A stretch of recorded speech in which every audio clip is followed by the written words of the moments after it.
4 terrorism suspects have been shot dead by police in the town of Cambrils, in a security operation linked to Thursday's van attack in Barcelona, in which 13 people died and more than 80 were injured. A 5th suspect was injured in the town, which lies 120 kilometers along the coast from Barcelona, the scene of the latest attack, where a vehicle was turned into a lethal weapon.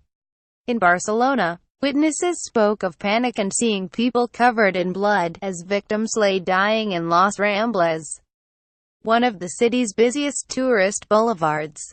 The police described it as a terrorist attack aimed at killing as many people as possible, and linked it to explosions the previous night that destroyed a house in Alcanar, about 200 kilometers southeast of Barcelona, that killed one person in the house and wounded another. Police and firefighters who came to the scene were wounded by a second blast. Barcelona attack, van driven into crowd in Los Ramblas district. Live updates. Read more. Islamic State claimed responsibility for the attack, which took place on Thursday afternoon when a large white Fiat van veered off the road at the top of La Rambla into a crowd of unsuspecting people.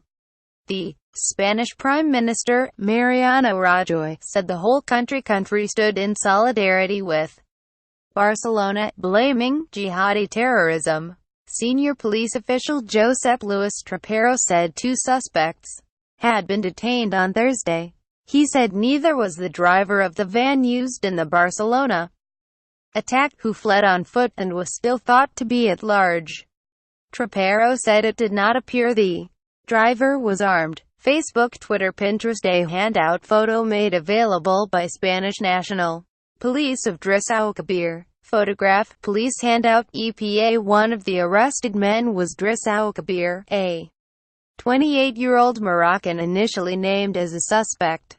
Later on Thursday evening, however, reports emerged suggesting that Al-Kabir had handed himself in to police after seeing his photograph being circulated online and in the media. He apparently told officers that his identification documents had been stolen before the attack and that he had played no part in it. He was then arrested in the town of Ripoll, where he lives, about 100 kilometers north of Barcelona.